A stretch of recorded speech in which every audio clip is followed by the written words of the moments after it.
the Chua, transmission of civilization through African ancestral power. So we're going to be looking at how the Chua transmitted civilization by the people who came under their civilizational influence, viewed them as their ancestors, and also drew on the first ancestral powers. And this is an approach that you haven't heard before with history, because we'll talk about the ancestors, but that's kind of like theoretical. We're going to see how this actually played out. And in fact, the way in which they transmitted civilization and culture to the people of one part of Africa, we're going to cover the Niger Congo region, is the way they transmitted it throughout Africa. So the first thing I wanted to do is play a little Chua music. And the purpose of this is to put them in their proper setting, because as the first to introduce civilization to the world, they did it as spirit people and artists, much the way George Washington Carver was both a scientist and a musician and a singer. And so African spirit science is artistic and beautiful.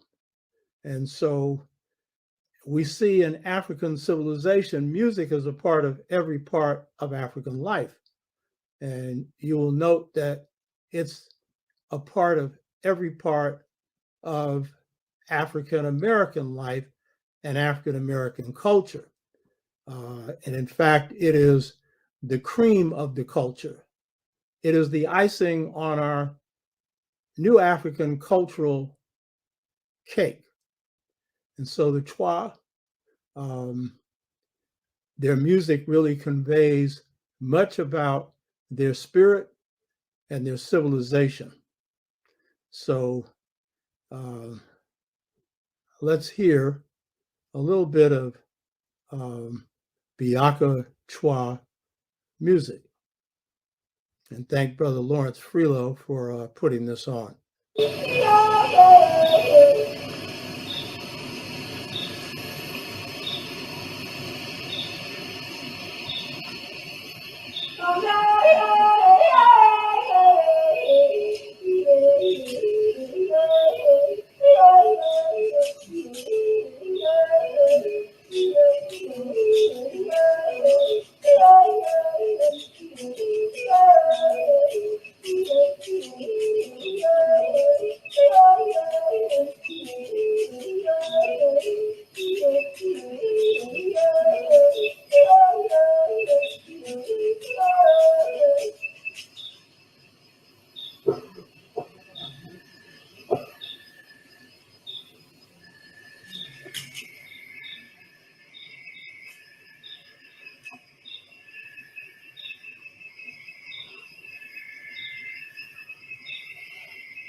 Wasn't that beautiful?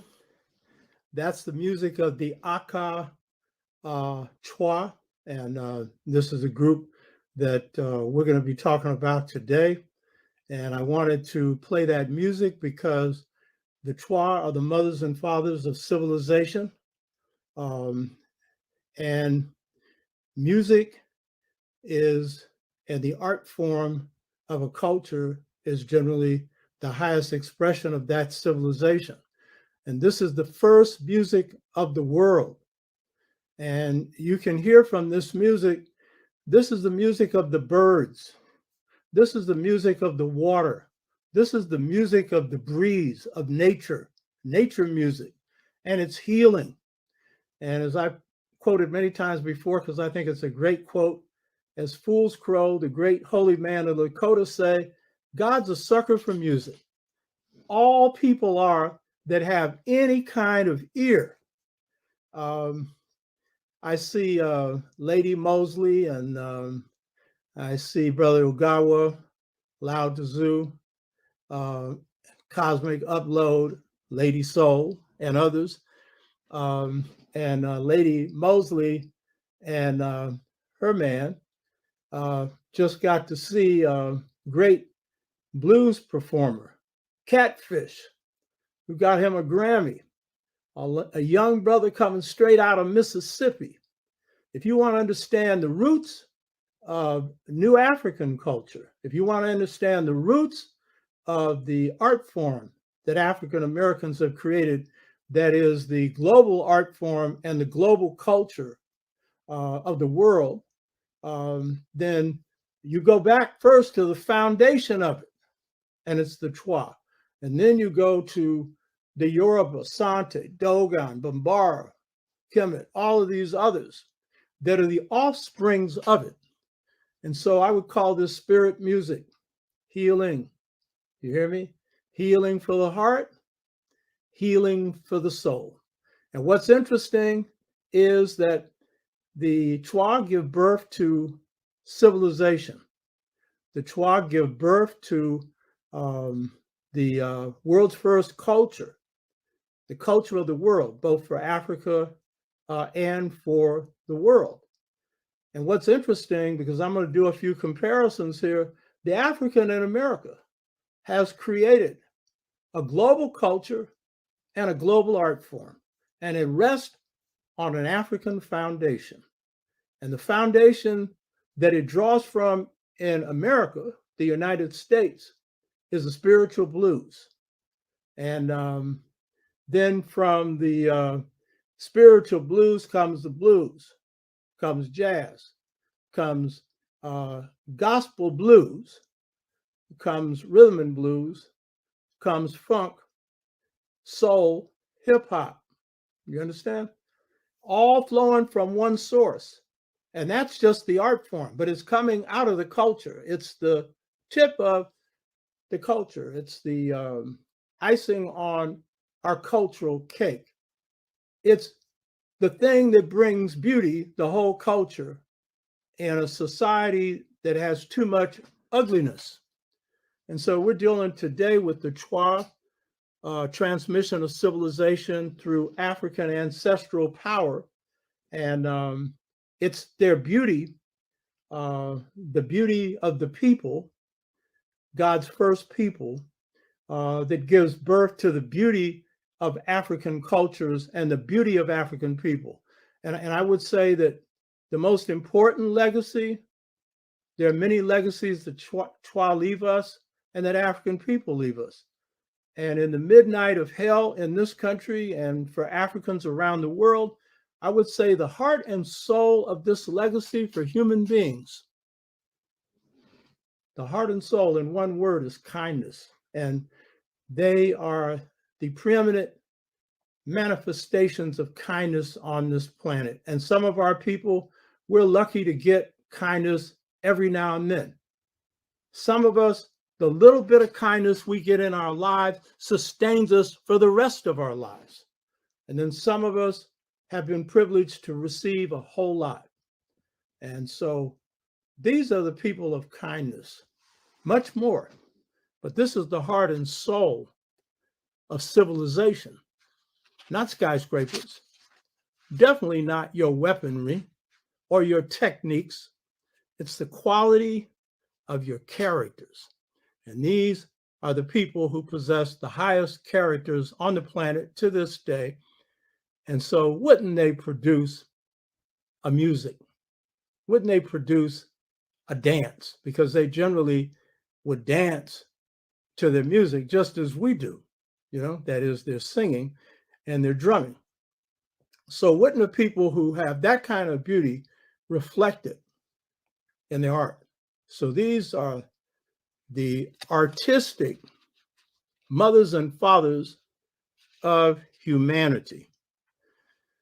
So I'm starting this particular show with the music, and I want to do a lot more with this with other shows, but particularly with this show, because today's show is going to examine how the Chua brought civilization to Africans who had entered the agricultural stage of development, the larger Africans who over time mutated from small to large. They're one people, the same, it's just that the Chua are smaller, and they're the first, and they're the heaviest. And the reason you see me putting so much time into them, they've been written out of history, and our own historians don't put enough attention to them. A few do. Clyde Ahmed Winters, Brother Brunson, a little bit Runoko Rashidi, and I give them, credit for their work. But for the most part, the Chua are neglected. But they're at the foundation of everything. And so, for a lot of reasons, I start from there. I'm not just limited to that, but I think that this is very important that you start with the root. How can you understand the fruit if you don't know the root?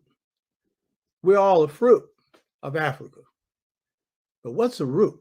You got to go down to the deep root, In a previous show, I quoted an Ife Chua elder who summarized the Chua philosophy and really explained the motive behind the Chua imparting civilization to African people and to the world. What was their motive? What was behind this? And it's a beautiful statement. And this has application to us today when we're facing a choice between two cultures, and too many of us are, particularly young people, but some older people too, are caught in the trap of worshiping materialism. And some of us, not most, but some of us are placing dead presidents before human lives, and dead presidents before our humanity, and then wonder why we end up miserable. You know what I mean? So this is the Ife elder. I quoted him once before, but I thought this was appropriate for this show, and particularly for understanding the Chua motive for sharing civilization with African people and with the rest of humanity. And this is what this Chua elder said. He said, if you give a piece of your heart to things you own, you cannot love people with all your heart. Get that? You know what I mean? If your heart's in things, then it's going to be very hard to impart love to people. He goes on and he says, we love and take care of people, not things. And then he's talking about the larger Africans. The Africans and the white men can think what they please, meaning some may frown on this idea. Our ancestors of the first ages were rich and powerful. Here he's talking about the ancestors who founded Kemet. They say, and in previous shows, if you go to the Anu series, I talk about the Chua story. It's common among the Chua that their people created a civilization called Kimi, K-I-M-I. And they sailed ships on the oceans. They built great monuments, and they lived in great cities. This is what he's referring to. But this is not the first age of the Chua. It was hunter-gatherer. But he says, our ancestors of the first ages were rich and powerful. They lived in great villages. They used wonderful tools. They worked miracles. Those things did not make them happy. Happiness is a smile on the face of your wife. Now, this is for a hunter. This is what would produce happiness for a hunter's wife. Happiness is the smile on the face of your wife when you bring home the antelope. I think sisters now would want something else. It might be the meat if you're not a vegetarian, or the food, or something else. You know what I mean? But it's not just the thing. It's what it produces. It's the smile that you put on your wife's face, or your husband's for that matter. Happiness is the laughter of your children. Happiness is the music and the flute. You just heard that. Because these were people who lived, some say as far back as 300,000 years ago, 140, a long time in the hunter-gatherer stage, and they spent most of their time in leisure, playing music, enjoying themselves. Work was secondary because hunting and gathering took very little time. That's why they stayed in that stage for so long. Happiness is the laughter of your children. Happiness is the music and the flute. Happiness, listen to this, is freedom. Oh, this is real important. Happiness is freedom. Misery is oppression. Misery is slavery. Misery is colonization, neo-colonization, economic control by other people. Misery is any kind of thing where people are put under someone else's control. I'm adding to this, but this is his point. Happiness is freedom. And the Chua were the freest people on the planet. None of them practicing slavery. These are not the things you own. They are the things you enjoy. In other words, happiness doesn't come from possessions. Happiness comes from the things that you do in life that bring pleasure and joy to others, and puts a smile on their face. Me, in my relationship with my wife, I'm careful about not buying flowers when you got a problem. Just buy them anytime. You know what I mean? Just feel like it. For one reason, put a smile on her face. Because it's a surprise, and ladies like to feel that you're thinking about them all the time, not just in a crisis. You know what I mean? So happiness also comes from the smile on a child's face when they're hugged and kissed. And the Chua did a lot of hugging and kissing, and the men played almost the same role as women, carrying the children, nurturing the children. The women more so, but the men did a whole lot. You know what I mean? They were caring and kind. Their happiness came when a man came back from the hunt, and the first thing he would do is go to his mother and fondle her and hug her. And, you know, some of these so-called experts on the Chua have the nerve to say the Chua don't even remember who their family is. These are people possessed with paranormal powers. You hear me? Memory, you don't know what memory is. You know, this right brain stuff right now, people use what? A small percentage of the brain and none of hardly the mind, which is the spirit mind. The Chua use most of it. That's why they could innovate civilization. That's the tie, by the way, to God, the superlative light, because they come directly from there. And then because of their honesty and integrity, they remain tuned to that to this day, even though they faced all kinds of hell. Some of the stuff I'm going to present today ain't pretty. And some of you might not even want to hear it, but the truth is what you're going to have to hear. Happiness comes when you're dancing. This Wednesday, my good friend Ronnie Stewart, who's in charge of the West Coast Blues Society, had a bunch of writers over at one of our best barbecue places. I'm going to say it. For me, it's the best barbecue place in the U.S. because I've eaten barbecue everywhere, but everybody has their views on this. It's called Everson Jones, and it's in Jack London Square, prime property, real big, a lot of people in there. And so they put on a blues show. And by the way, Ronnie Stewart has featured Kingfish at a number of his shows going back for a number of years. And so I stayed for 2.5 hours. And the last performer was the best. I've never heard her before. It's a sister. And she sang one of Aretha Franklin's songs. You know what I mean? And blew the roof off the place. Had that high-pitched sound, and it was a blues, baby, rhythm and blues. And Aretha come out of the church, you hear me? And didn't change her sound at all to make money. Aretha was always Aretha, you hear me? And a sister who was supportive of the Black freedom movement. And so imagine Black folks in our situation dealing with hell. And we're creating music.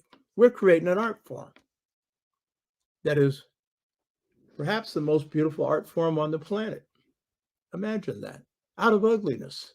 Because we carried within us the souls of African people, and at its root, the spirit of the Chua. And by the way, the music is beautiful because it's spirit music. You hear me? The blues, see, I'm a blues man, and I'm a spiritual blues man. That's the foundation. And I like down-home blues. I like anything that's real gut bucket, you know, Muddy Waters, you know, the seventh child born on the 7th hour of the 7th day, when the 7 doctors say, born with good luck, can't you see? I got $700, don't you mess with me. Huh? Oh, Muddy Waters. He didn't come up with that song. That was written for him. And it's a mainstay in the blues thing. And of course, in the blues, the Hoochie Coochie Band, that's the one that's supposed to put a smile on a woman's face. I know you're going to get critical of this because you're going to be saying, oh, that's all he's doing is talking about sex. No, but what's wrong with sex? God made all these things that could perpetuate life lovely and beautiful. You hear me? Lovely and beautiful. And I always say to people who will sooner or later leave this planet, remember, there's some things that the spirits don't do. Eat good food, make love. And I'm talking about on the physical and the spiritual plane. The Chua enjoyed that. You hear me? So in my case, I'm 82, and August the 4th, I'll be 83. And I found in my case, the greatest joy in my life has come through movement work that put a smile on people's face. Movement work that gave people jobs who wouldn't have had one before. Movement work that put roofs over people's head. In ancient Kemet, they had a saying where they would say that I gave a boat to the boatless and food to the hungry and never harmed a widow. You hear me? And so that's been my joy. And when I walk in a supermarket and see these black and brown and yellow people, especially behind the cash register making good money, I know the movement that I led was a part of that produced that. That makes me feel good because they don't know where it came from. But the point is, if you can, you know, have a good meal at the end of the day, a roof over your head, and then have people that you can exchange your love with, in addition to yourself and God, then that's real happiness. May not be full freedom, but that's real happiness. And then, of course, the smiles you put on, in my case, my students' faces. Oftentimes, it's not smiles when you're having a class, you know, particularly examination time. But later when I see them and I hear this, oh, Dr. Tshaka, that makes me feel good. But then they taught me stuff. You know what I mean? Like my book, The Integration Trap, the brother who's helping me with the show now, Lawrence Freelo, he was a major inspiration for that book.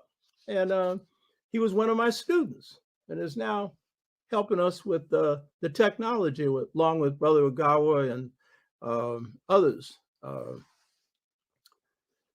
Lao Tzu and others. So in life, it's what you do for others that really matters. In life, it's what you do to uplift others that matter. In life, it's not about what you're going to get out of it. It's what you can do for other people. And guess what? When you do good for others and don't expect any reward, that's when the greatest rewards are come. You know what I mean? And I can definitely testify to that myself. I had never expected to teach at a university. I wasn't introspective enough to even know that that was a calling. But when two sisters said, Ray Richardson and Namsisi Caillou, one, my spiritual mother, Ray Richardson, and Namsisi Caillou, my buddy, they both passed on in the ancestral realm. Ray Richardson at, I think, 99 years of age. And when they were running the department behind the scenes, while an African from South Africa named Njasani was running it, but they were really running it. You know how that works? Fortunately, they liked me. And they asked me, you want to teach at San Francisco State? And I'm at the Malcolm X Unity House. And, you know, we have Sunday meetings there. And it's 5800 Victorian building that I bought and organization owned. And so, you know, we would have various kinds of things there on Sunday, teaching people, feeding them, showing movies and whatnot. And so one day, Njasani comes and says, you want to teach at San Francisco State? And I said, yeah, well, I had never thought of doing that before. You know what I mean? But the point is, that was a reward for work done, both in the movement. These were ladies that respected it, and homework. And then it was Ray Richardson that passed the chairmanship on to me, which I definitely didn't want. Give me that call saying, Black study's been good to you, Queen Mother. You know, when Queen Mother tells you, you got to do it. And I said to myself, oh, shit, I did not want to chair no Black study. It turned out to be a good experience, but it wasn't one that I was looking for. So the point is, if we enter something expecting to get something out of it, then that ain't the best attitude, because you may end up being disappointed. In the Black liberation movement, don't expect brownie points. Don't expect people to be up here saying, oh, he did this great, he did that great. And it shouldn't matter. You know what I mean? But it's the thing you can do to help other people. And in the process, that's how you grow. For me, the greatest gift from being involved in this movement is growing and learning from people that a lot of people would least expect you to be able to learn from. Well, guess what? Everyday Black folks created this culture. Guess what? The wisdom of our culture is in our people, everyday Black folks. And yeah, we got some that, you know, well-known intellectuals or leaders or whatever, but it's everyday Black folks that have generally shaped this. As the people in Jamaica say, the culture comes from the dirt, from everyday people. If you look at a lot of these leading hip hoppers, where they come from. You look at a lot of these blues musicians, where they come from. Material poverty, spiritual and cultural richness in many cases, not all. So this, I think, is important. And for me, being involved in the movement, money has never been the thing. I don't take money for anything I'm doing in a movement. And I think that our people, King, Malcolm, all of them, Asante Shakur, and many, many others, Ella Baker, they weren't in it for money. Kwame Ture. But I'm naming the names. I'm talking about the foot soldiers, men and women, you know. They weren't in it for the money. They were in it for serving the people, for putting a smile on their face. So that's a part of the Chua legacy that is in you. And it's a part of your African legacy. But the purest part is the Chua part. And so for me, I know that my parents taught that people before money. My great aunt, that's what she taught her daughters, Marjorie Ford. a very beautiful sister who looked just like my grandmother, who's one of the most treasured people in my life, you know, beautiful Mississippi, proud Black woman, black as midnight, and proud of every inch of it. Strutted. She didn't walk, she strutted. And when the men saw her, their eyes popped out. But my grandmother was a person of love and was a person who always desired freedom. That was her thing.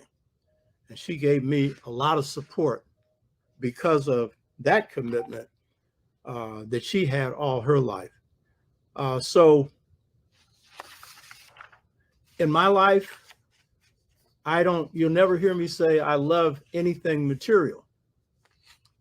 I don't know if I mentioned this before, but in 1990, after I'd gone through this crisis of 15 months of looking at myself, I got myself together.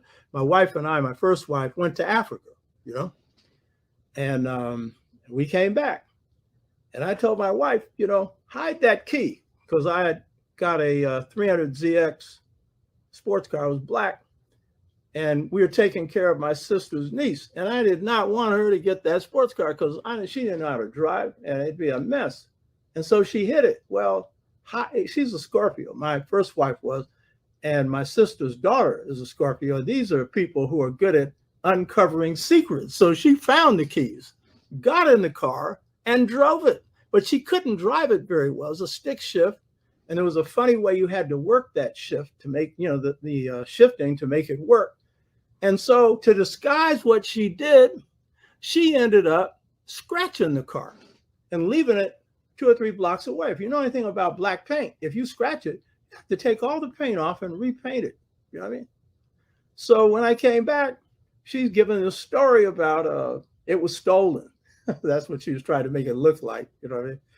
And so I finally busted her down and got her to agree, you know, to tell me, yeah, she took it. And then years later, she said, I was surprised. You weren't angry at me messing up your car. Well, I didn't like it. I'm definitely not going to tell you that. But I don't love material things and people before money and people before things. And in this particular case, my niece, you know, before a car, even though I didn't like what she did. You know what I mean? So, but in this world, poverty's misery. We're under oppression. And so you need some material to survive. And so, you know, what the Chua are saying, because they lived in a hunter-gatherer society where very little material was needed, then that's sufficient for them. And so it's a question of what's sufficient to maintain you at your level of happiness, but not at the level where you're weighted down by material objects and material things. And that's all you think about is money. And most blacks who are caught up in this value system ain't got any anyway. And the ones who are lining the jails, which is not, in a lot of ways, not their fault, in that a drug culture has been put in the community, a whole bunch of, there's no jobs, there's a whole bunch, but you have a choice in this. But, you know, for the love of a few dead presidents, you know what I mean? But I understand you got to earn a living, but there's other ways to earn a living that won't hurt other people. So the central motive of the Chua in imparting civilization to the world, imparting culture to the world, was to put a smile on humanity's face. First African people, and then humanity, because they migrated into Asia, they migrated into Europe. They're the first people in the Americas. And so this was their main motive. And when we were talking, I think it was a week ago, about the emotion, which are spirits that materialized into human form, their whole purpose is to train certain young people in healing arts so they can help other people. And they asked for no pay for this. So this was the motive force of God's first people. I mean, all these churches that have been created and everything else, and Sunday, the main thing is the collection plate. God ain't got no collection plate. God's really looking at, what are we doing? We reached a contract in heaven. How much of that contract are we fulfilling? God's just looking. because we got free will to make up our own minds about things. And God's not up there saying, reward me. We're into praise worship, and that comes from Africa, and that's a good thing. God doesn't need praise, but it doesn't hurt.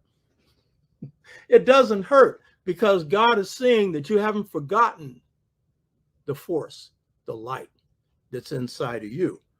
So the pattern of teaching civilization that the Chua brought to Africa, which in the West is called pedagogy, is the methodology that was used to carry on this culture and carry on this civilization.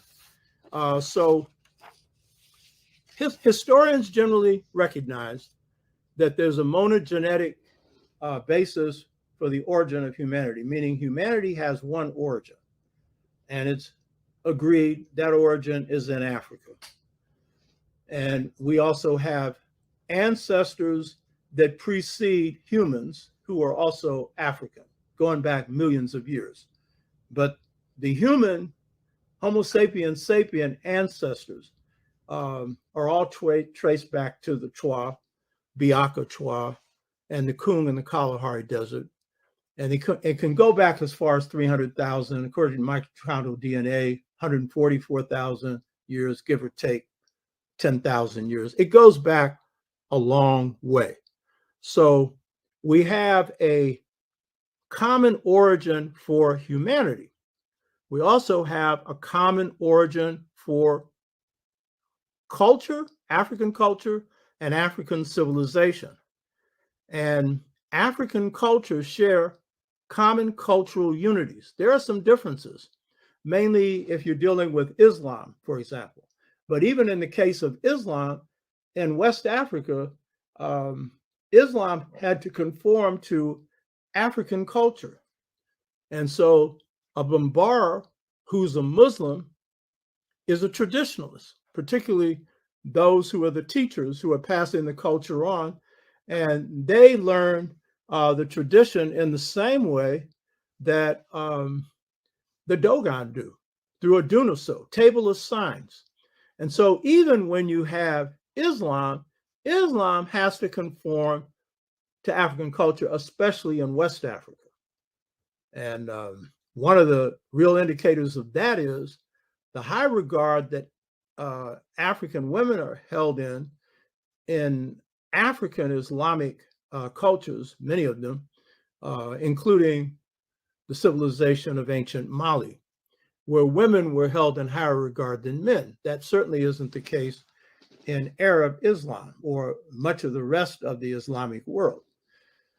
So there's a cultural unity of African cultures, a commonality that also enabled us when we came to the US or the Western Hemisphere to be able to communicate with each other. First of all, many of our people spoke many languages. And in case of the Chua, they are multilingual. But for African people, they are multilingual. I was pointing out before, Dr. Abinga speaks 10 languages. His mother spoke 4 or 5. This is common in Africa. But even when you weren't speaking the same language, there was enough commonality in the way the language was structured. You could understand each other. But more important, your values were basically the same. And you may have had different names for God, and using languages that sometimes were spoken differently depending on the linguistic group you came out of, but there were common cultural unities, and these all trace back to the Chua. But here's the point, and the reason I'm putting so much stress on this: the Chua been left out of history.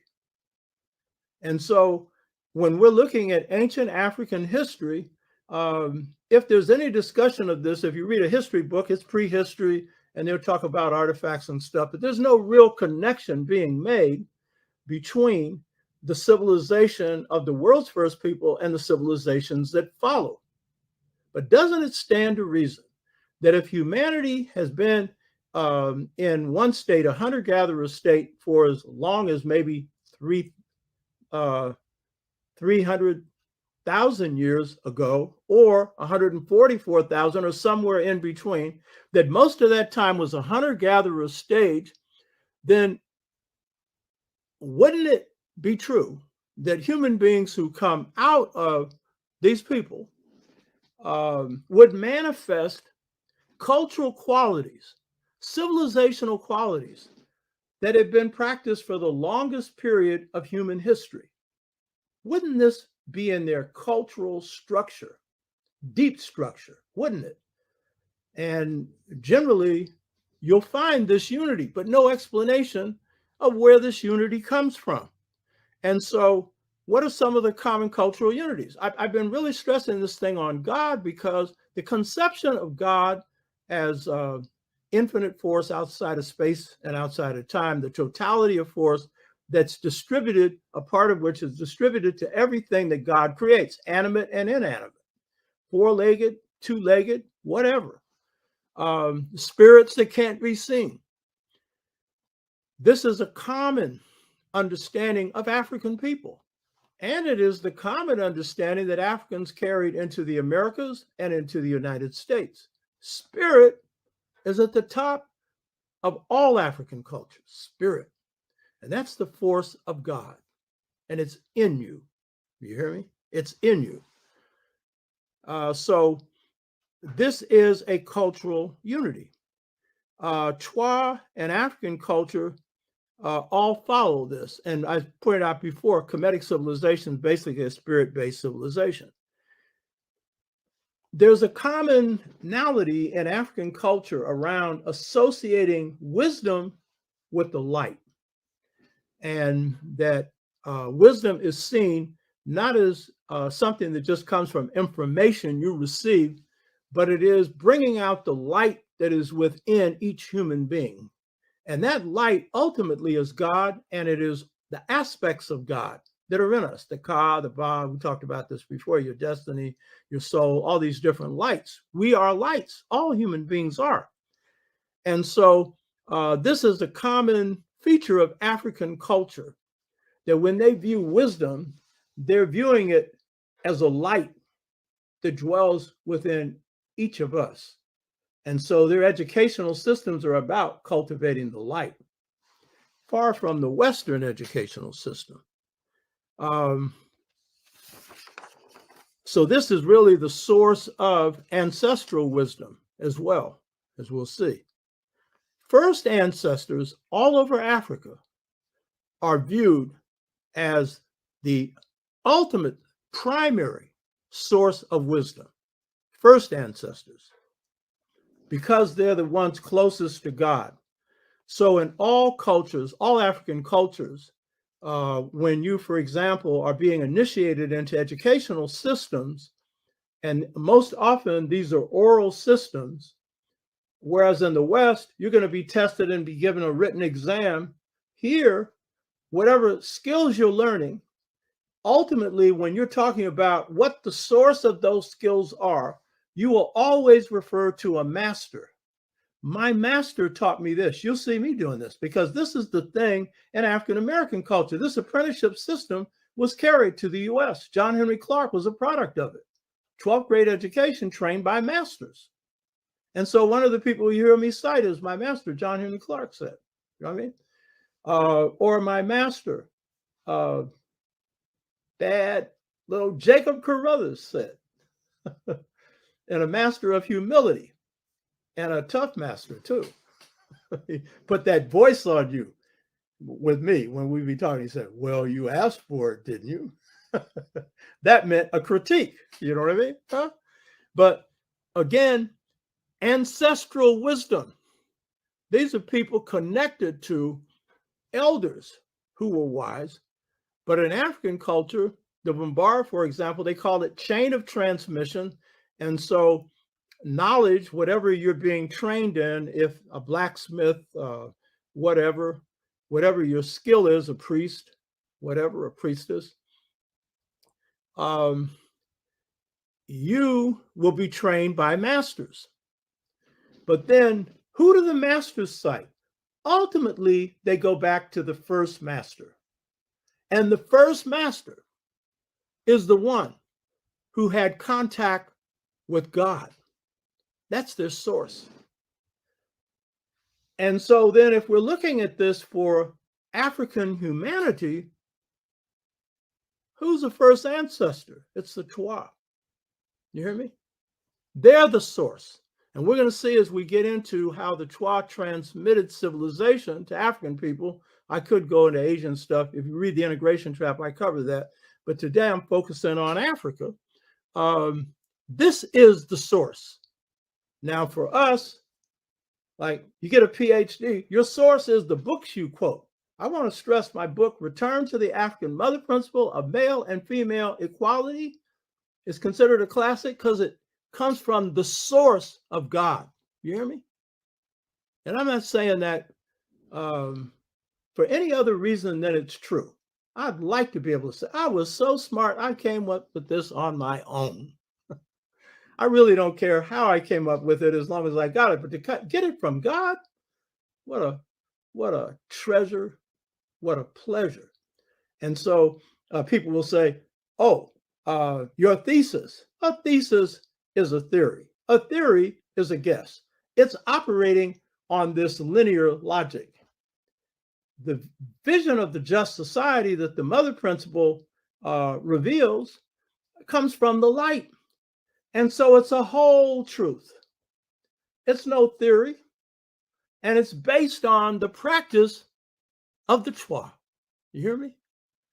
And when God gave me the Chua, it didn't just give me the vision of just society, it gave me the Chua. And it kept telling me, look to the Chua. There's more to this than you think. And so since this vision in 1990, I've just been opening my eyes more and more to what they have to offer. And it is profound. And they are the first ancestors because they come with the light, the purest light, and still to this day possess it. All African civilizations make this distinction between divine knowledge and sacred knowledge. The Bombardu, divine knowledge comes from God. The vessels who receive it from God, first ancestors, and then those who receive it from them, to really to transmit it properly, they have to be pure vessels, free of fault, free of blemish. That's approximating God, the superlative light. And if you do something wrong, even for good, you have to give that office up because you're a pure vessel. That's not the average person. The Chua represented pure vessels as a people. But in African societies, to transmit this, what you often had to do is through initiation, get people on the higher plane that reflected that because everybody wasn't reflecting it. And we're going to get into the relationship of the Chua and the Niger Congo Bantu people, and we'll see how that manifested as they're introducing civilization to them. So this is real key in African education, that it is a transmission belt coming from the light of the first ancestors transmitted on down through the line of novices and apprentices. So divine knowledge comes from God. Sacred knowledge is the knowledge that human beings gain and try to see through their life, through their speech, through their walk and their talk, that it's pure.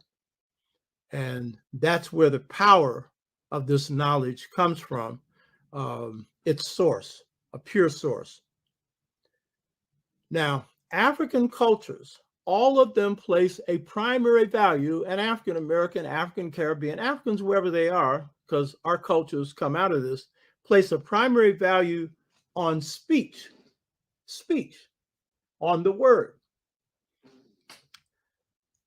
And the primary value, even though we gave birth to writing in Kemet and other places, and some of us need to affirm this because we are ashamed of the fact that many of our cultures were oral and not written, and you shouldn't be, because in these cultures, people's memories were their books, they were their libraries, and they didn't forget anything, you know? And furthermore, their knowledge was based on truth. And so In African societies, there is a general value for speech as the primary value for communication. And when you write, writing should conform to the standards of speech. On the one hand, as Jacob Carruthers would say, with Medu Nefer, which is the sacred speech that humans speak that come from God, it should be in the writing and in the speaking, a walking, talking, doing language, like a holiness preacher. You hear me? That would inspire a John Coltrane to play that bad music. You hear me? While they're, imitating through their gestures and everything else, their message. That's coming directly from African culture. Or in our music, a trumpet player, a saxophone player, a drummer, a bass player, a piano player. They're imitating the sound of the voice, the human voice. And the blues musicians are some of the best at this, especially the blues guitar, the best guitarists. You would think it was a human being up there, except one that has a force and a power like few speakers. You know what I mean? And so this was key, both in the African transmission of knowledge, starting with the Chua, who teach through the truthful word, and through African cultures in general, including those that are literate. And so in Black writing, you have what is called orality in the literature. I write the way I speak. Some Black writers do. Zora Neale Hurston wrote the way she spoke. In European culture, that is frowned upon. And so some Blacks who have picked this up will also frown on it. John Henry Clark wrote the way he spoke. That's, again, the orality in the literature, because what you're trying to do is to put in it the force that comes from speech. And that force is particularly strong when it's true. So the power of speech derives from, again, God is infinite force, a part of which he distributes to everything that God creates, is the beautiful light. And so God's power is manifested through vibrations, through forces. And so the power of speech is in its vibratory force. You're not going to get this in any books, because what's happened is we've theorized this to death. And so even when we're talking about spiritual, we'll call it spirituality and theorize it. No, it's the spirit. There's no word for spirituality in any African language. And so the power of speech is in its vibratory force, and the power in vibratory force is the truth. Speech that is truthful is powerful. You know it when you hear it. You hear me? Because you can feel the vibrations. The younger generation will say, I feel you. They can feel it. And if you are really attuned to vibrations, you know when those vibrations are off. And the thing about vibratory speech that is grounded in truth, it's healing. It's healing. It's not only healing for the speaker and for those that hear it, but it's healing for plants. Or the vibratory force that comes from a Marvin Gaye. I play Marvin Gaye because I'm up here where you got deer and stuff, and I'll see the bluebird up there. The bluebird peaks up. Not just Marvin Gaye, almost anything coming from our music. Or you whistle, it ain't the whistle of the bird. They know you ain't got the language, but they'll perk up and, take those heads that are always moving because they're worrying about that hawk or something bigger they can get to them. You know what I mean? And they perk up because it's a vibratory force that's coming to them. And that was in the songs of the Chua, the vibratory force of the birds, of all the animals in the rainforest.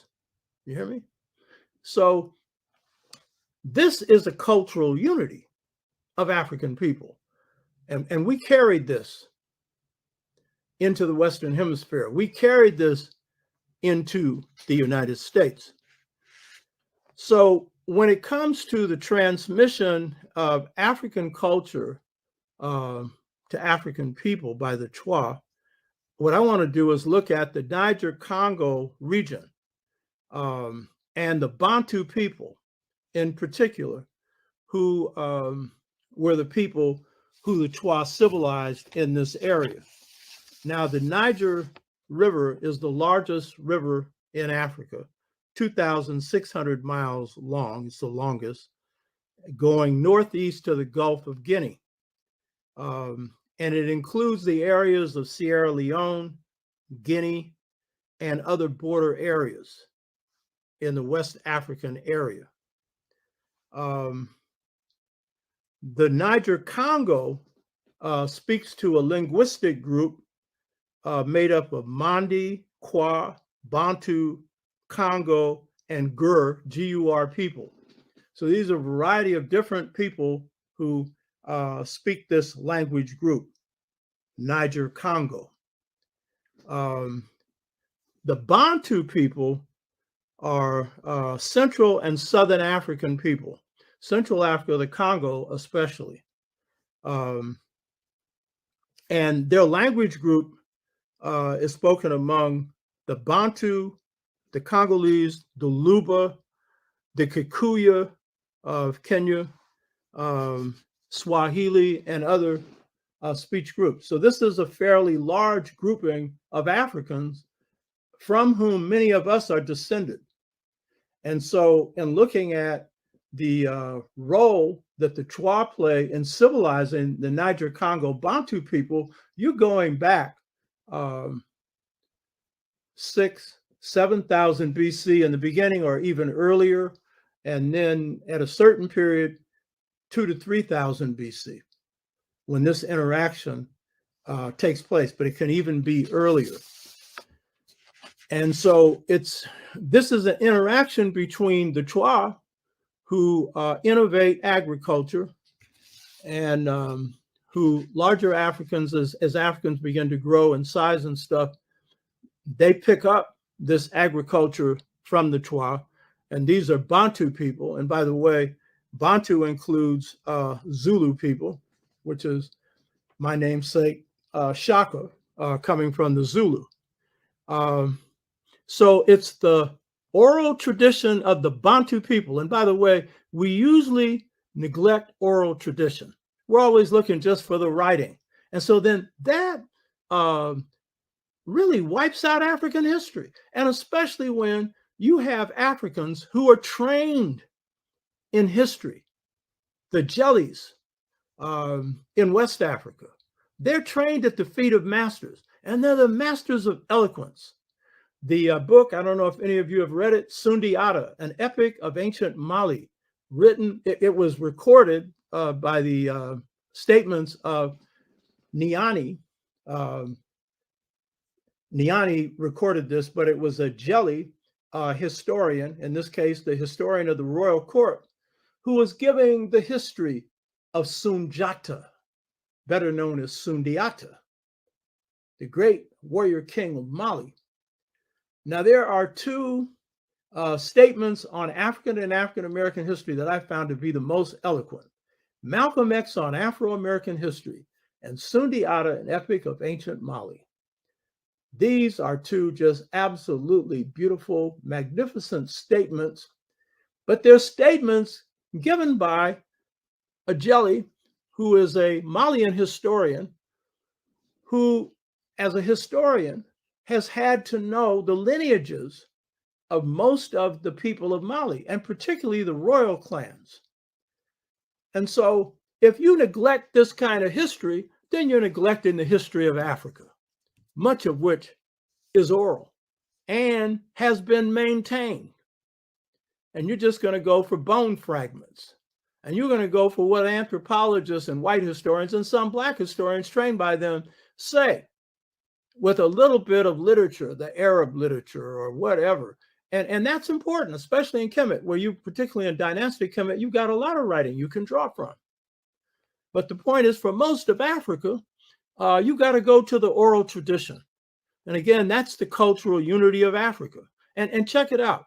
Jellies, when they're given an account of history, there are other jellies sitting around them, historians. If they make a mistake, they are corrected. And you can't make too many mistakes. You're not a jelly anymore, because jellies are initiated. And initiation requires that you adhere to the truth just the way a priest does. You hear me? And so when you get from, in this particular case, Chua people, their oral tradition saying, what was the role of the Chua in transmitting civilization? This is what they say. Quote, they say, the Chua, B-A-T-W-A or T-W-A, Chua, so-called pygmies, and don't use that term, I'm just using it to identify, make sure you know what I'm talking about. They say the Chua or Chua are, quote, the indigenous teachers and guides who led us, the Bantu people, to the locations that were favorable to live in, because they're migrating and they're coming into Chua territory.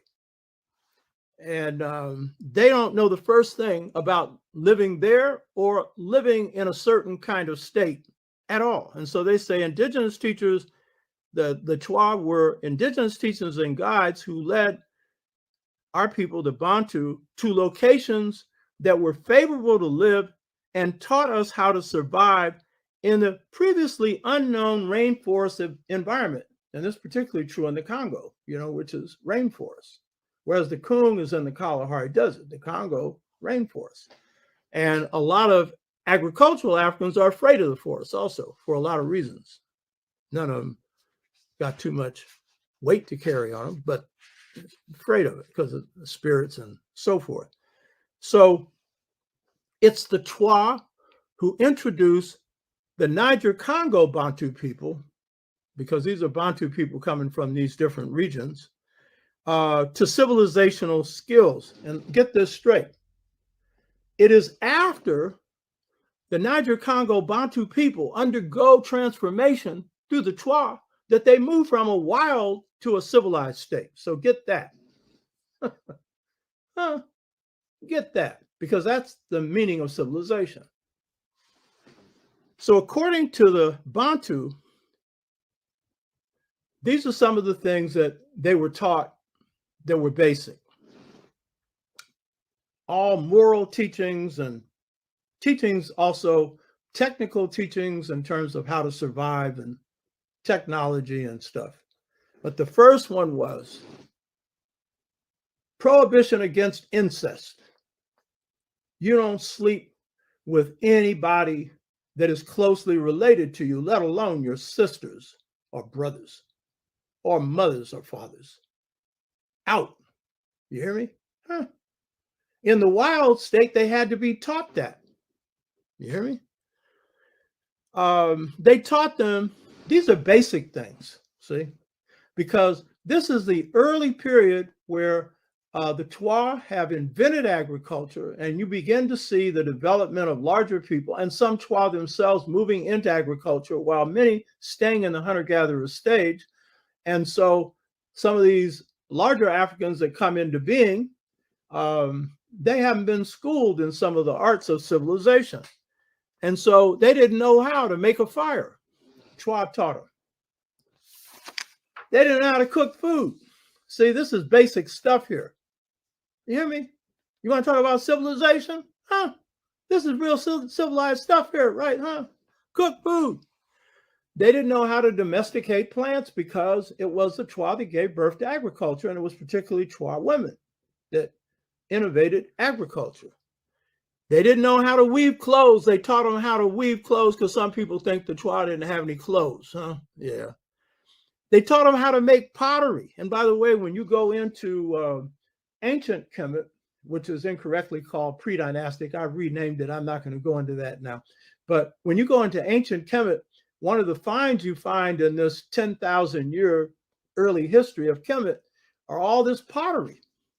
And beautiful pottery with certain designs that were key to ancient Kemet, and then some shaped designs for dynastic Kemet. So pottery, so you can, hold your food stuff, right? And whatever. And then check this one out. Well, this is technology, baby. They taught them how to mold iron.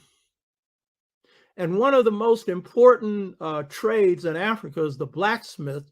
But we see a blacksmith as just an occupation. The blacksmith is a spirit occupation of the highest order. And when a blacksmith is smelting iron, the blacksmith, first of all, does rituals to the spirits of the earth.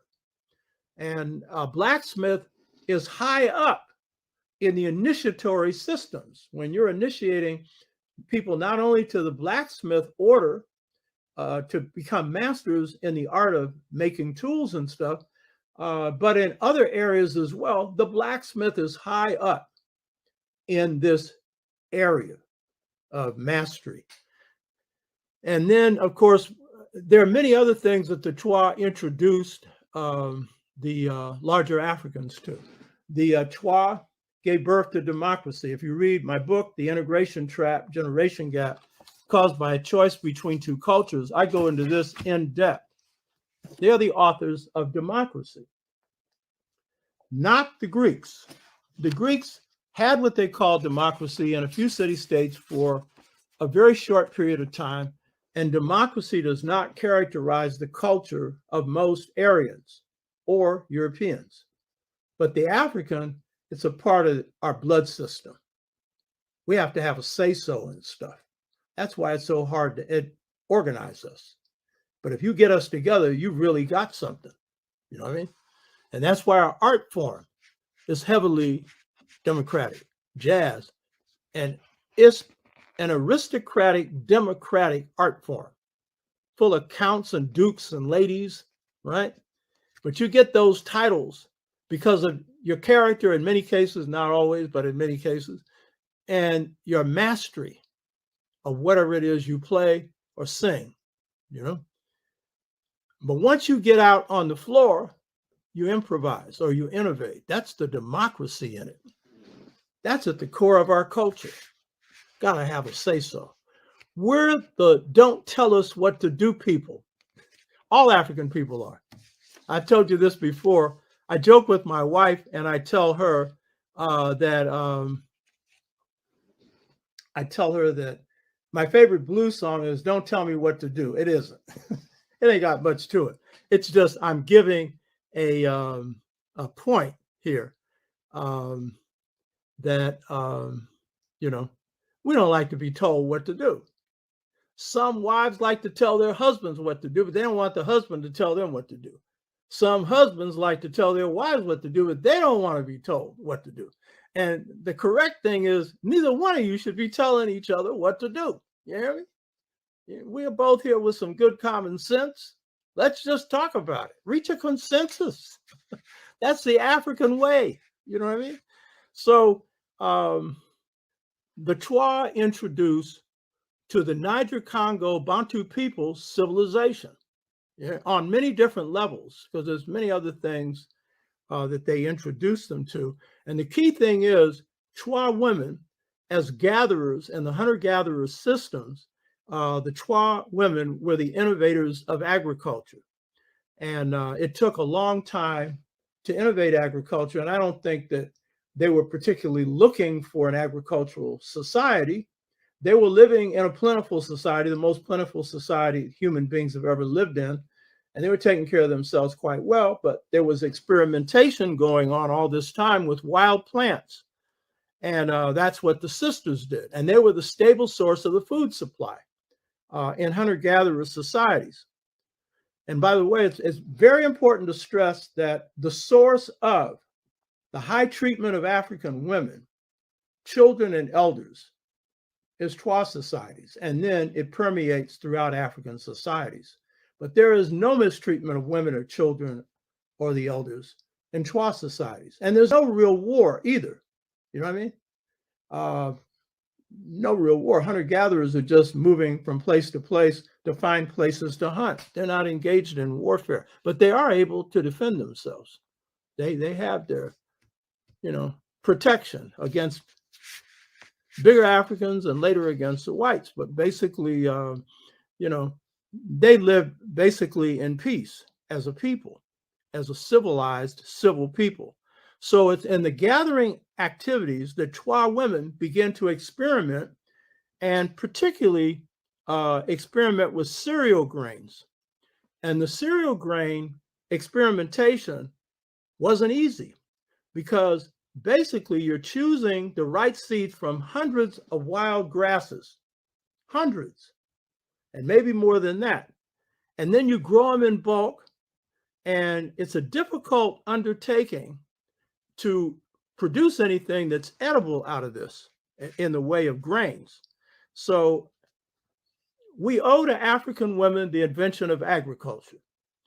And that is also praised in the literature of ancient Kemet. Aset is the mother of agriculture, but the Chua are the mothers of her. She is herself Anu. She's Chua. She's agrarian Chua, as Asar was.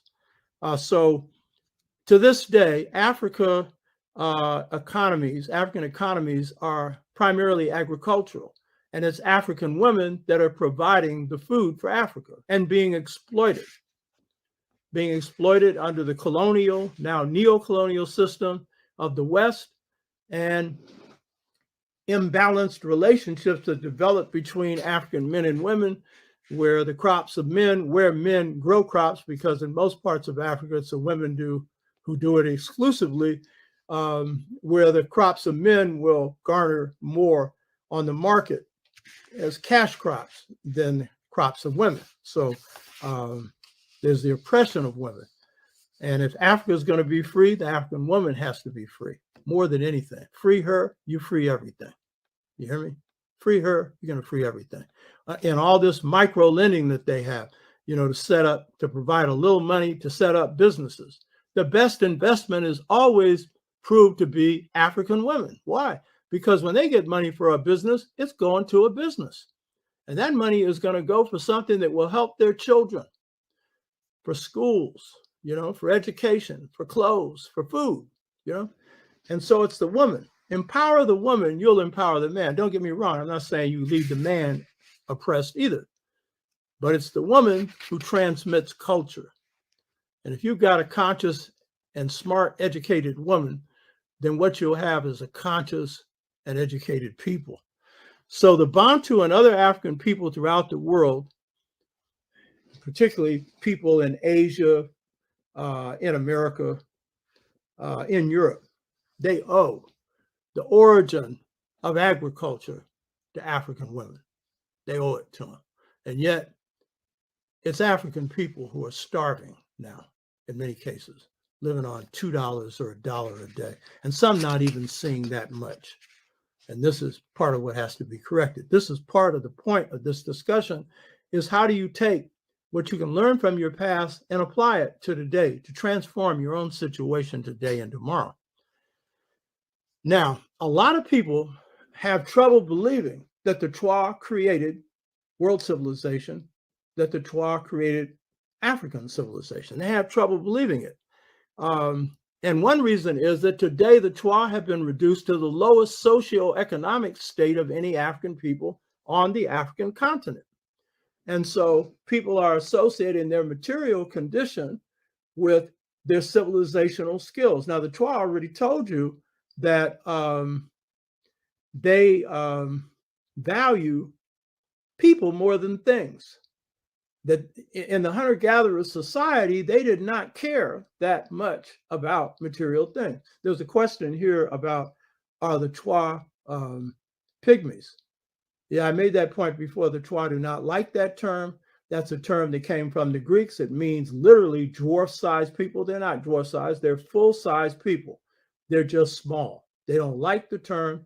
And it was also used by Europeans to define the so-called pygmies as uncivilized and backward.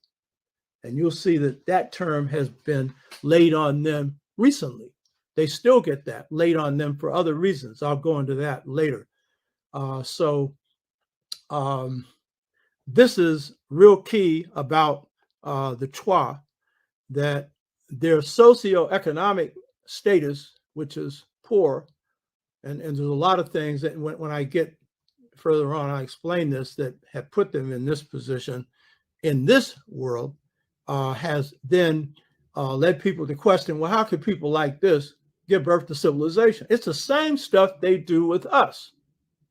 They'll say, yeah, how can these black people give birth to coming? Nah, that's a joke. You have the president of China laughing at that. You know what I mean? Laughing at that, huh? It was Volney who stood before the pyramids and said, the people who we've colonized are the people that gave birth to civilization. What an amazing thing. You know what I mean? Huh? So the Chua get that rap just as we get that rap. And unfortunately for a lot of blacks, because we've been miseducated and been put on this no civilizational diet that you don't have no history, no culture, some of us believe it. You know, we watch the movies and Cleopatra's, Elizabeth Taylor, and so forth. And so, you know, we think, well, you know, that couldn't be. Or I have blacks asking me, Hannibal was black? Yeah, he came from North Africa, Carthage, you know what I mean? Tunisia today. One of the greatest warriors in the world. What else could he be? They have a coin, a picture of Hannibal with his natural hair. And then the Europeans try and say, that ain't Hannibal. That's one of his soldiers. Who in the hell puts a coin together for a soldier? It's usually a great warrior or a statesman or whatever, you know? So the Chua, when we look at this, they are the origin of humanity, and their socioeconomic condition is due to oppression today. But that does not mean that they didn't originate civilization, just as it doesn't mean that we didn't as well. And I said this before, I'll deal with this later, but just as the Chua gave birth to civilization, you black folks here have given birth to a civilization with an art form, with an in-depth culture. It's one of the most beautiful in the world, and the world recognizes it. We need to. So this is the miseducation that we've been fed, to the point where we'll say they took our culture in slavery. I've gone through this before. They can't take your culture. Your culture is embedded in you. It's in your genetic memory, and people have gone to the other side, say your cellular memory. And this is one reason we could come out of slavery with our humanity intact. We came in with so much intact. They couldn't take all that out of you. You understand? And it's the enslaved African and the one right after slavery that, though rough and tough on the exterior, were the most African and the most kind and the most sharing. Because it's embedded in you. I mean, if you're going through 300,000 years of history and then 400 of oppression, which do you think is going to take, have a greater influence on you? It's that longer one, but it's the unconsciousness that we have, this historical amnesia that we have, and the lack of knowledge of what Africa is. And I'm not talking to most people who are watching this, because most of you know your history. But for the average black person, they don't know that a culture that's based on word up, that's African. They don't know that an art form that's called hip hop comes from a Wolof word, hippie cat, hip, sing from all sides. I don't know that. You know what I mean? Huh? So there's a lot of things that's about us, that's in us, that we don't know is African. But it don't mean it's not, and it certainly doesn't mean you lost it. So this is real key, you know, when we're looking at the Chua. Today, Niger Congo Bantu people today hold the Chua in low regard. They will refer to them now as not highly civilized people. And today, many Chua live in dire poverty.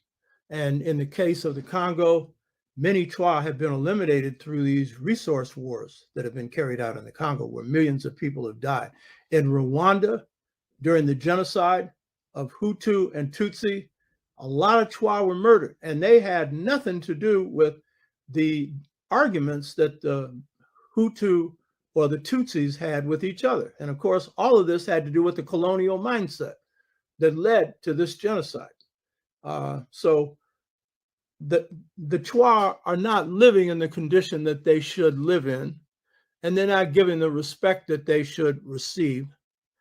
And yet, in spite of that, even today, the Bantu people who gained their civilization from them fear and respect them for their mystical powers and for their special relationship to the spirits of the land. And that's because they are still living in spirit-based civilizations, even under colonialism and now neo-colonialism. Their cultures still have a strong spirit base. Now, the key point in the Chua transmission of African culture to Bantu people and other African people, because I'm using Niger Congo Bantu as just a paradigm, an example for how it was transmitted to African people in general, and then you can speculate on how it was transmitted to other parts of the world. So the key point in this is, in transmitting the culture, it was the power of the first ancestors that was key in this transmission. And it is key to their central role as civilizers for African people, in this case, Bantu people, Niger Congo people. To understand this, you can't see civilization in the Western way of just a material phenomenon. And this is generally the way civilization is portrayed. The dictionary definition is people who have cities, people who have a certain level of technology, who have class systems and so forth. And this is the definition of civilization. It can certainly include that, but the quality of civilization is basically the quality of the way in which people treat themselves. And to be civilized is to be civil. I went through this before. But also the Chua, who did not live in cities until they built Kemet later in the ancient period, they had the elements of civilization: astrophysics, medicine, a system of governance that's the most just in the world, a family system that I'm going to briefly get into today that was the most balanced in the world, a relationship to nature where there was no exploitation of nature, so they had not only the qualities of civilization, but they created them. They were the innovators of them. Look at the people who start off with their idea of God being the same as quantum physics, because except that they know the source. It's God. It's not just some force to be manipulated for control. They're not thinking about control. So this is at the base of how the Chua are able to transmit civilization to the Niger Congo Bantu people, because they have the same belief, because they're coming out of a Chua civilization that the ancestral source, and particularly the first ancestor, and then we'll see a particular type of first ancestor, is like the key to prosperity. In ancient Kemet, the pharaoh was the mediator between the spirit world, God, and was considered a god, and humanity. This was what his power rested on. But this was the power generally that Africans saw as a basis for success or prosperity. That is, your ability to be in harmony with the spirits. So when the Bantu people migrate into Chua lands, and this also happened all over Africa, where they're moving into this, and note the Niger Congo Bantu region is huge itself. They believed that the only way they could prosper on the new lands that they entered was one, through learning the art of civilization, some of which I just described that the Chua imparted to them. But the main thing that they needed to prosper, see, in a material civilization, is money. Huh? That's what is defined as the seed of progress, dead presidents. But in African cultures, the key to you growing crops, the key to you having children, the key to you to having a prosperous life is to be in harmony with the spirits, and particularly the first spirits of the land. And so when Niger Congo Bantu people move into Chua country, and in this case, in the forest regions of Central Africa, they know that the first spirits of the land, as they are all over Africa, are Chua spirits. And they also know that the ones who can communicate with them are the indigenous Chua who live on the land. And so if they're going to prosper, they've got to be educated by the Chua. First, they don't know how to cook meat, make clothes. They're in trouble. You hear me? So it's kind of like you're coming into a situation where people are going to mother you and father you. You hear me? And so you better come right in Africa. If you want wisdom imparted to you, you have to have the right attitude. And if you don't have the right attitude, the elders don't give you much of anything. And so they had to come humble. These big old Bantu people coming up with these little people, they knew that they were the intermediaries to the spirit world. They had the power, spirit power. And that's because it was their first ancestors who were in the land. And that meant that their right to the land, the Chua right to the land, was based on ancestral presence. Understand, there was no notion in Africa of land being owned by any person. But the right to live on that land was based on the ancestors under the land. And to this day, this is true of all spirit-based cultures. They don't want to be separated from their lands because they're being separated from their families. That is, their ancestral families. So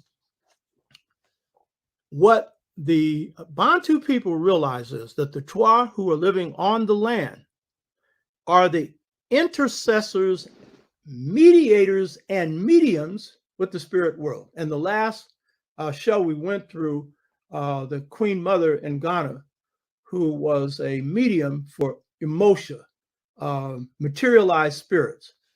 They initiated her into the healing arts. And again, those were Chua spirits, 2 feet tall, that, initiated children at the age of 8 for 8 months in the forest. And so it's the ability of the Chua to maintain contact with these spirits and the civilizational skills that they have, both as just caring people, but as people who have knowledge of civilization that was required by the Bantu people. If they are going to survive in this situation, then they are going to have to be educated, civilized by the first people. Now, what's real important is in the beginning of the contact between the Chua and the Bantu people, when the Bantu people come in, they're coming in small groups. And in my book, The Integration Trap, what I do is show that when the Chua innovate agriculture, that then the first societies that were formed were small. And then in time, because in the beginning they were Chua, and then over time you have the evolution of larger Africans, these are small societies. These societies are consensus-based. That is, they're run by the group. And they had 2 terms for the family systems at this time, for the Bantu family systems. One was Kuku, C-U-K-U, and the other was Ganda, G-A-N-D-A, Kuku and Ganda. Generally, the anthropologists have translated Kuku to mean matrilineages, which means family systems where you inherit through the line of the woman. And it meant that women were powerful in these societies. And they were right about that. They were powerful in these societies. Ganda, the term Ganda, later came to mean lineage and clan, and later also could specify the place of the king, because when they came in, they didn't have no kingship. And so what hasn't been studied a lot by African historians, some have, Chancellor Williams did, study the small societies. Chancellor Williams studied classless age grade societies in Destruction of African Civilization, and showed how these age grade societies were societies where people in one age group had a certain responsibility, then they transferred as they got older to another, and so forth. And then at a period of time, they could assume a certain amount of decision making in that society. But it was a society without kings and queens. And so we often do not study these societies because we're into the big. And so a lot of Africans who were enslaved came from classless age grade societies, small democratic societies. A lot of the people from Nigeria, the Igbo, come from this group. And these Igbo committed suicide a lot because they could not stand the restrictions on their freedom. I pointed this out before. They were called flying Africans. And what that meant is they would go to the river and drown themselves and fly back to Africa. And I pointed this out before. The Igbo so democratic that when they share this cultural unity where you pick your destiny in heaven, the Igbo actually argue with God over their destiny. That's the Igbo. But you had a lot of these small societies, and a lot of Africans who were enslaved came out of them because they didn't have the military power to resist the big ones. And some of them were not as corrupt as the bigger ones, who some of them engaged in the slave trade. So when the people come into the area where the Chua live, the Bantu people are living in small societies, and these societies are centered around women. But to call them matrilineages is incorrect. If you read my book, Return to the African Mother Principle of Male and Female Equality, this book's considered a classic. I make the discovery that these terms, matriarchal, patriarchal, matrilineal, patrilineal, matrilineage, patrilineage, they don't have any meaning. Why? Because African systems are not unilineal. That is, one line, one way. And what I discovered was that in a system such as the one being described by the Bantu, that's considered to be matrilineage, actually, and that meant your descent came through your mother, you inherited through your mother. When you looked at what a matrilineage was and is in Africa to this day, it is that it is the eldest brother who's the leader of the family. So the wife or the mother, it's her eldest brother who is closest to the children, more so than the father, because this is a twin lineal system where inheritance is being traced both through male and female lines. And so in this particular case, it's the male brother, the female sister. And I think that that system may have been constructed that way, one, because the brother's on the female line, and the brother can be protective of the woman against the husband if there's problems. But the key thing is that in this twin lineal system, it's one that inclines towards the woman. And that's the kind of system that the Bantu people have when they first come in contact with the Chua. And this makes it easier for these two groups to interact because they're not coming in with these egos and with this power and everything else. They're small in size. They got women playing a big role in decision making. But again, twinlineal. So the Yoruba, the exception, where men are farmers. In most cases, women are. And in this particular case, the last name is traced through, in most Yoruba systems, because some of them have a matrifocal orientation. Your name comes through the name of your father. You inherit through the line. Males inherit through the male, their father. Females inherit through the female, their mother. Males inherit the use of land, since the males are the farmers. Women inherit from their mothers those things necessary for carrying out the economy. The Yoruba man has to put his wife in business, and everything she makes is hers. For brothers who want to do polygamy, just remember, you got to support a bunch of women. And if you got them supporting you, that is not polygamy. You hear me? Oh, no. And that's the first thing a lot of brothers want to get into. Oh, they want another woman. Really? Can you handle it? I'm just talking about financially. Can you really handle it? You know what I mean? But there's an argument for it. I'm not getting into that now. There is an argument for it, and I understand it. So the family system that the Bantu people have, they inherited from the Chua. That is a twin lineal system. And this is the system that is the basis for the mother principle that comes from God, this vision, and the family systems, and generally the systems, the hunter-gatherer systems, where societies where all the males and females were equally empowered to govern every phase of society.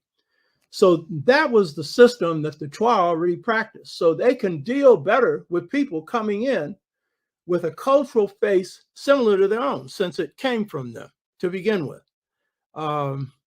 So what anthropologists incorrectly call matrilineal descent, where the family head and the family's last name and inheritance is passed through the female line in the matrilineal thing, is a twin lineal system. And so in this system, then there's a balance that's very important, a balance between males and females, and a synthesis of masculine and feminine.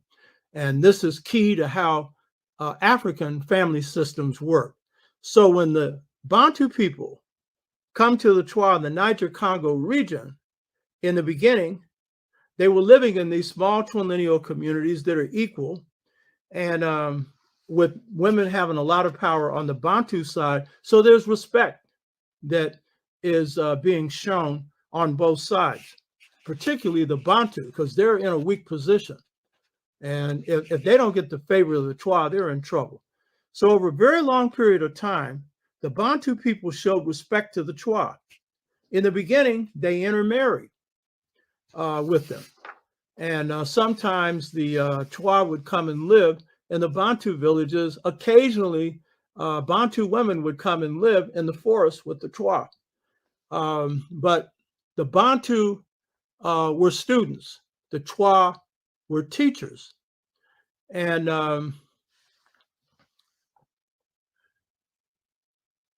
alliances would begin to be formed by the Bantu with both the Chua and with other groups of people, but particularly with the Chua.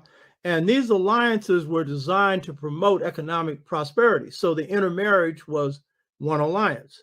And it enabled them to also, as family members, in the case where the Chua marry a Bantu person, then they're able to pass on this knowledge also through the family of the flora, the fauna, the geography, and the skills of civilization. And so this is over a long period of time that this interaction occurs. And during this particular period, the Bantu community itself begins to grow, not just based on Chua interaction and involvement in their families, because the largest number of people in Bantu families are Bantu. And the Bantu are very careful about this, because if they get too many people, not coming from their group, they won't be loyal to their lineage and their clan. And it's agricultural people that have lineages, which are larger groupings of families. Hunter-gatherers don't. And then clans, which is a much larger grouping of people with a common blood type, common ancestor. So blood ties. So these early communities grew. And what happens is that in the beginning, the Bantu are viewed as they are, as latecomers, and the Chua are viewed as firstcomers, that is, latecomers to the land. The Chua are the original inhabitants. Now, the Bantu people believed that the presence of the primordial Chua ancestral spirits entitled them to land use. This was the key thing. They respected that because they knew that spirits would not treat them right if they didn't. And so the very existence of Bantu communities depended on their correct relationship with the spirits of the land. So when they have good relationships with the Chua, who are the mediators with the spirits of the land, they are then being educated into initiatory systems, educated into rites and rituals that have to be performed to reach these ancestral spirits that are Chua. And so this is the main role that the Chua play, along with all the other things that they do to innovate, to introduce the Bantu to civilization. Now, over a period of time, the Bantu gained these powers, and this is over hundreds of years. They gained these powers. And over a period of time, the Bantu began to then put themselves in the position of being the first comers. And they have various ways of doing this to treat themselves as though they are the first on the land. And this change in relationships begins especially, see, this is the part that ain't too pretty. You need to understand it, because cultures have weaknesses. And African cultures, as beautiful as they are, they got their weaknesses. And they ain't all attributed to colonialism or slavery either. Because one of the conclusions that I reached when I was writing the book, Return to the African Mother Principle, Male and Female Equality, and going to Africa and talking to people, including my Babalawo, Ifeyemi, who's an Araba, second highest in the Yoruba priesthood, I talked to him about this period of male-female balance and masculine-feminine synthesis. And he said, yes, among the Yoruba, you had, in the ancient period, balance between males and females. And then, in the Yoruba case, men started to grab more power. Women then put magic on them. And then the men called to God for help. And so God said, the only way you're going to get this straight is go back to balance, which they did for a while. But then after a while, they didn't. You know what I mean?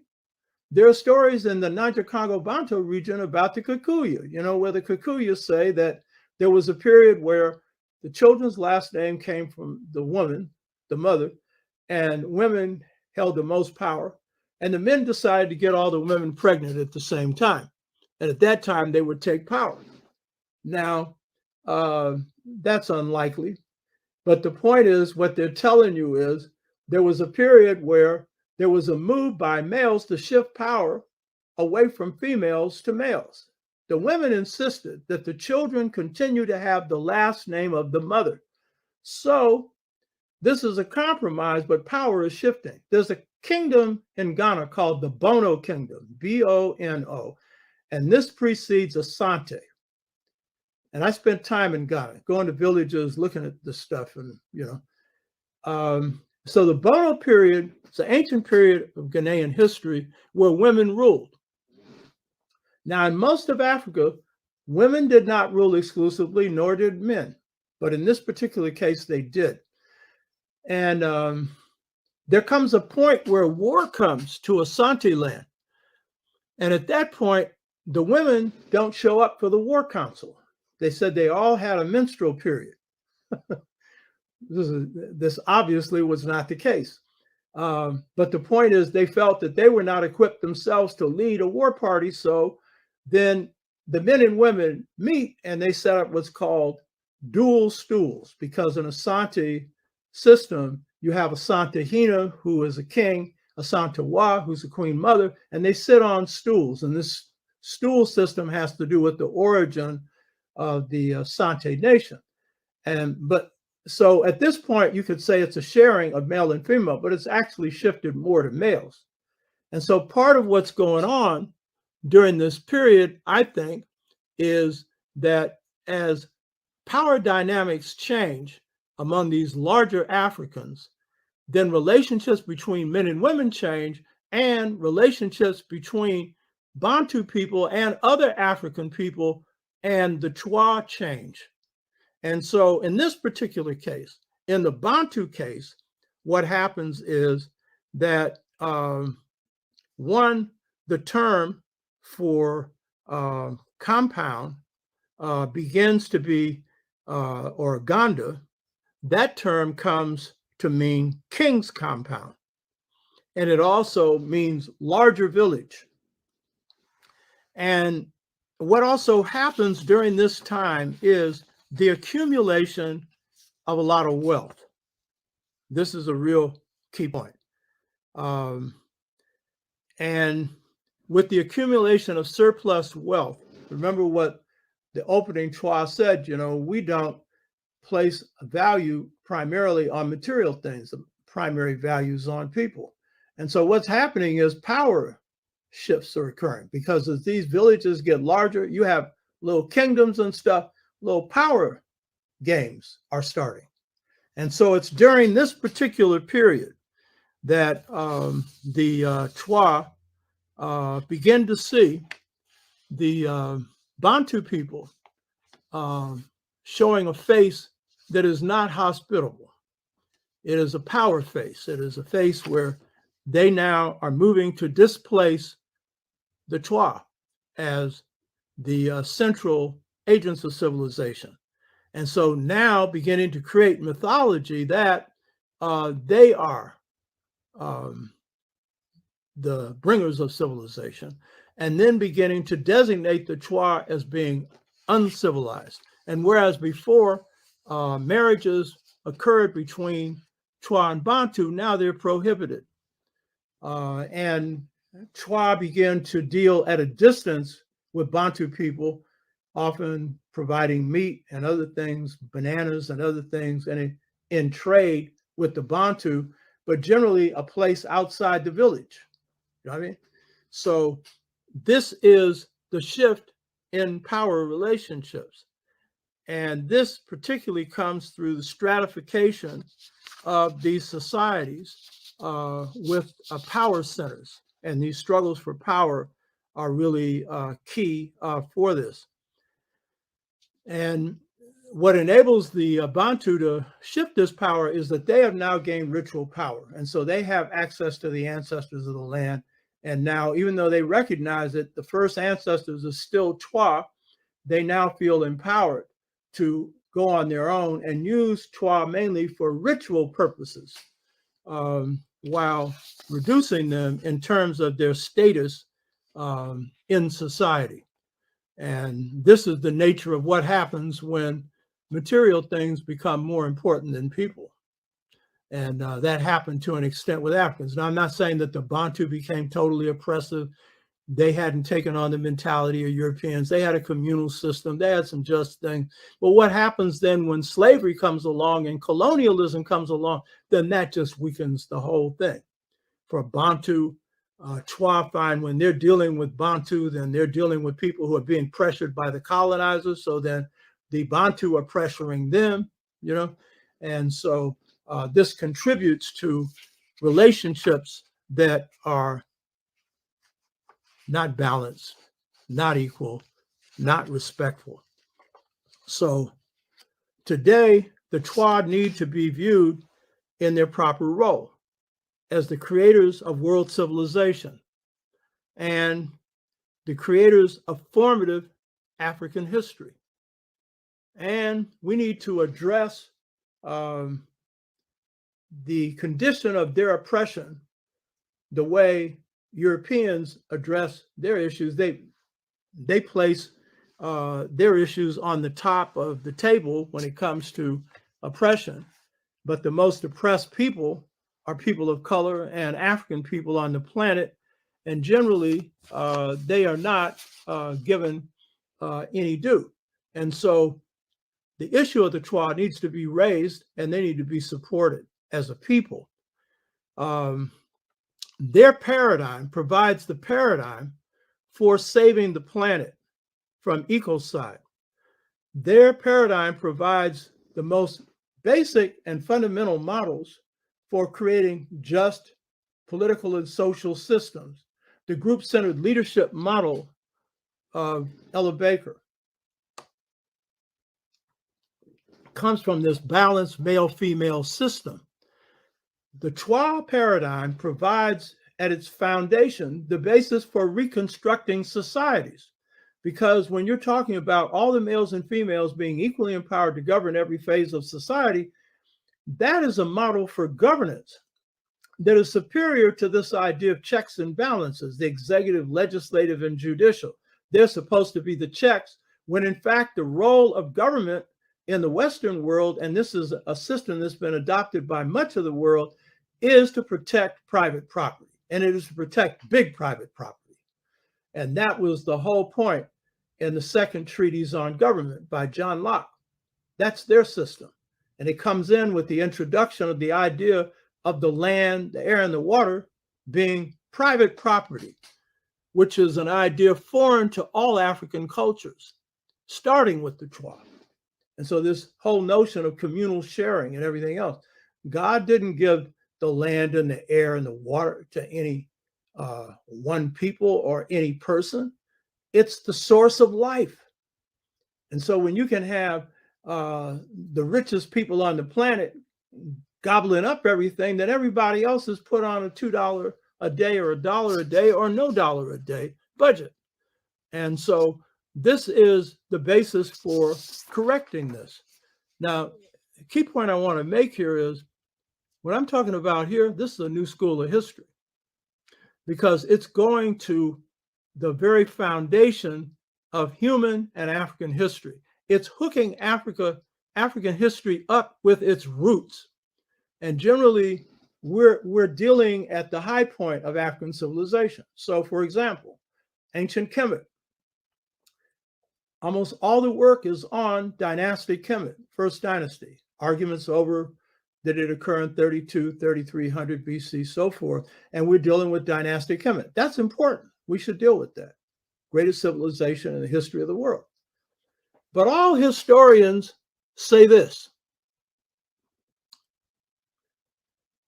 When the first dynasty of Kemet occurs, all the elements of civilization are already in place.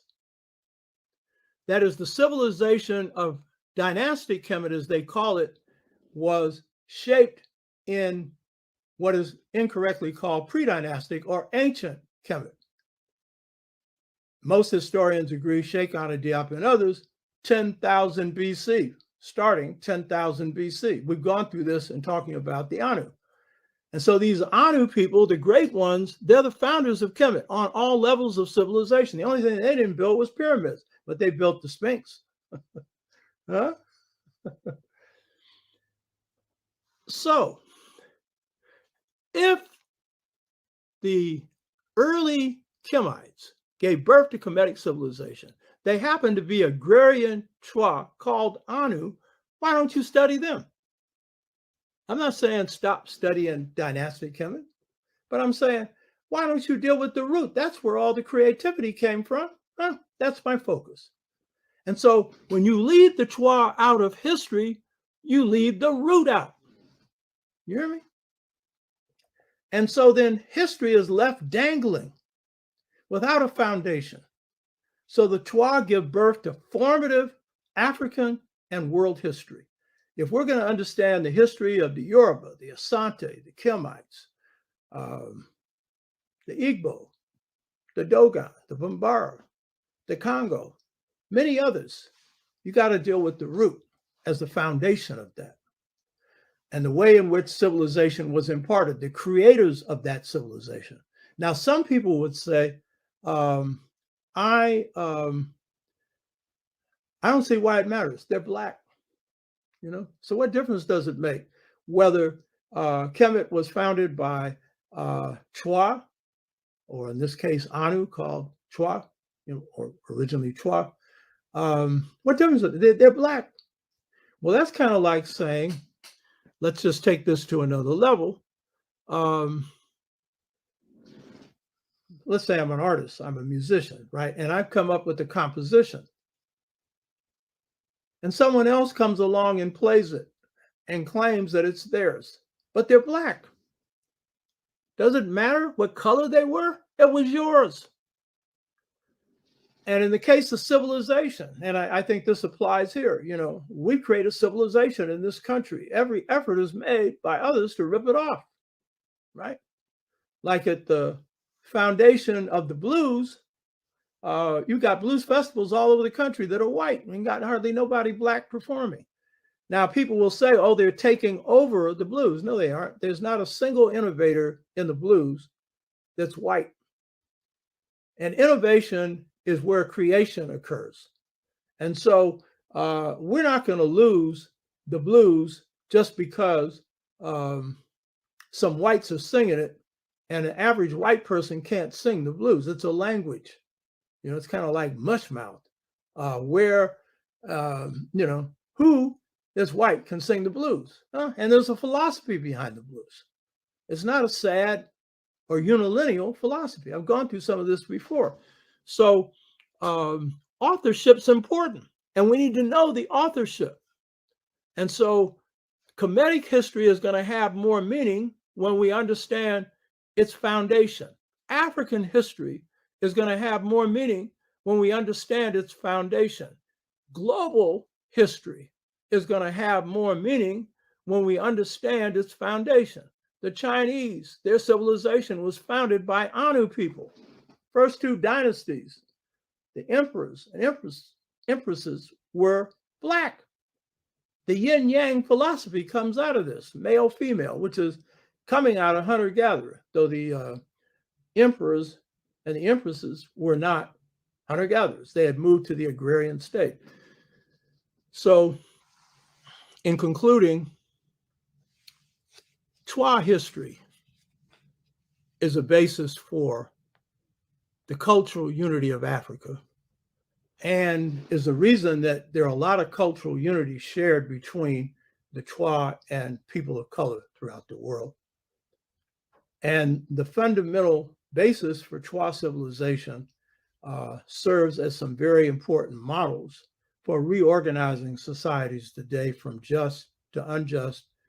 One of the most important, of course, is spirit and the role of spirit in society, but the other is the balance of males and females. The fact that if you're going to have justice, then it's not just going to be a justice of males or justice of females. It's got to be an interaction of both. And societies have to be reorganized on this. The Iroquois Confederacy was organized on this. We're not the only ones that have this, but it comes from us. I don't know if they got this from us, but the point is they had this similar kind of balance. The clan of the women, the clan of the men, and it inclined more to the women, So the Chua, they are the transmitters of civilization through African ancestral power. We need to draw from our great African ancestors the truth and wisdom that we need for today. We need to make the past